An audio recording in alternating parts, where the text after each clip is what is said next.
कभी सोचा है कि एक आवाज दुनिया के कोने कोने में पहुंच सकती है? आज हम बात करेंगे पॉडकास्टिंग की। ये एक ऐसी दुनिया है जहां कहानियां जिंदा हो जाती हैं और जानकारी बस एक क्लिक की दूरी पर होती है। तो चलिए इस शानदार सफर पर निकलते हैं। आज हम इस पूरी कहानी को 6 हिस्सों में समझेंगे। सबसे पहले तो यही जानेंगे कि भाई पॉडकास्ट होता क्या है।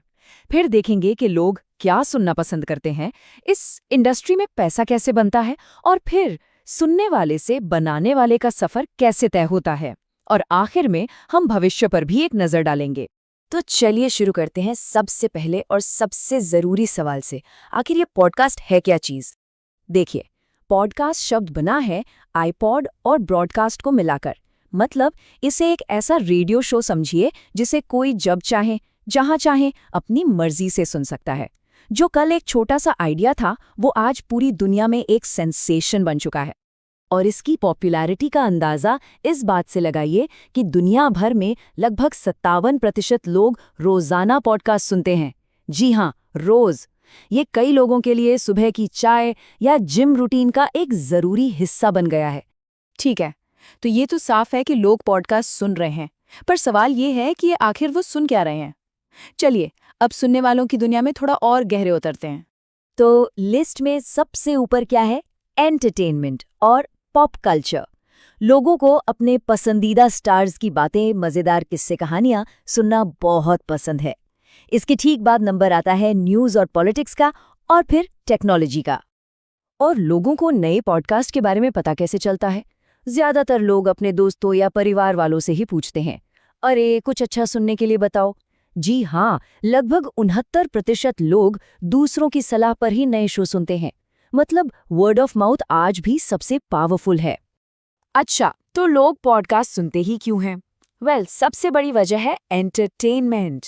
कुछ लोग कुछ नया सीखने के लिए सुनते हैं, और बहुत से लोग सिर्फ इसलिए सुनते हैं ताकि उन्हें अकेलापन महसूस ना हो, एक कनेक्शन फील हो। ये एंटरटेनमेंट, नॉलेज और कनेक्शन का एक कमाल का मिक्स है। तो अब हम ये तो जान गए कि लोग क्या और क्यों सुन रहे हैं। तो चलिए अब पर्दे के पीछे चलते हैं और देखते हैं कि ये पूरी इंडस्ट्री चलती कैसे है। मतलब इसका बिजनेस मॉडल क्या है। इस मैदान में ना 2 बहुत बड़े खिलाड़ी हैं, स्पॉटिफाई और एप्पल पॉडकास्ट्स। इन दोनों का मिलाकर मार्केट पर 90% से ज्यादा कब्जा है। लेकिन हाँ, यूट्यूब भी बहुत तेजी से इस रेस में आगे आ रहा है, जहां लोग पॉडकास्ट सुन भी सकते हैं और देख भी सकते हैं। तो सवाल उठता है, क्या पॉडकास्टिंग से पैसे कमाए जा सकते हैं? जवाब है हाँ, बिल्कुल। क्रिएटर्स अक्सर प्रीमियम एक्सक्लूसिव कंटेंट के लिए या सब्सक्रिप्शन के जरिए पैसे कमाते हैं। और हाँ, वो विज्ञापन भी एक जरिया है। खासकर जब कोई पसंदीदा होस्ट किसी प्रोडक्ट के बारे में बताता है तो उस पर भरोसा भी ज्यादा होता है। ठीक है, अभी तक हम सिर्फ सुनने वालों की बात कर रहे थे, लेकिन क्या हो अगर कोई खुद अपनी आवाज, अपनी कहानी दुनिया तक पहुंचाना चाहे? अब कहानी का फोकस बदलता है और एक क्रिएटर की एंट्री होती है। तो क्या कोई ऐसी कहानी है जिसे दुनिया को सुनाना जरूरी लगता है? क्या कोई इस बातचीत में एक आवाज बनकर शामिल होना चाहता है? तो अगर फैसला हो गया है तो पहला कदम क्या होगा? शुरुआत कहाँ से करें? सबसे पहले तो एक अच्छा सा माइक चाहिए जो आपकी आवाज को पूरी दुनिया तक पहुंचाने का काम करेगा। तो कौन सा माइक लें? देखिए, 2 मेन ऑप्शन है। पहला है यूएसबी माइक। ये एक स्मार्टफोन की तरह है, बस प्लग इन करो और काम शुरू। नए लोगों के लिए ये बेस्ट है। दूसरी तरफ है एक्सएलआर माइक। ये एक प्रोफेशनल कैमरे जैसा है, इसके लिए थोड़ी तैयारी करनी पड़ती है, लेकिन साउंड क्वालिटी भी उतनी ही जबरदस्त मिलती है। अब बात करते हैं साउंड की। अगर रिकॉर्डिंग ऐसी जगह हो रही है जहां थोड़ा बहुत बैकग्राउंड नॉइज है, तो डायनामिक माइक सबसे अच्छा दोस्त साबित होगा, क्योंकि ये आसपास का शोर कम पकड़ता है। लेकिन अगर एक बिल्कुल शांत कमरा है और आवाज की हर बारीकी को रिकॉर्ड करना है, तो फिर कंडेंसर माइक से बेहतर कुछ नहीं। ठीक है, तो हमने पॉडकास्टिंग का आज तो देख लिया, पर इसका कल कैसा दिखने वाला है? चलिए अब जरा भविष्य में झांक कर देखते हैं। और जब भी भविष्य की बात होती है, एआई का जिक्र तो आता ही है। लेकिन पॉडकास्टिंग की दुनिया में एआई को लेकर ना राय बटी हुई है।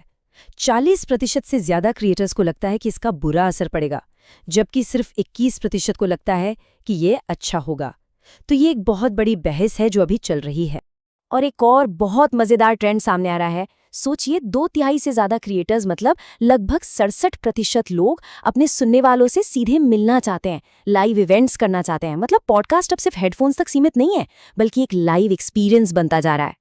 तो हम एक सवाल के साथ इस चर्चा को खत्म करते हैं।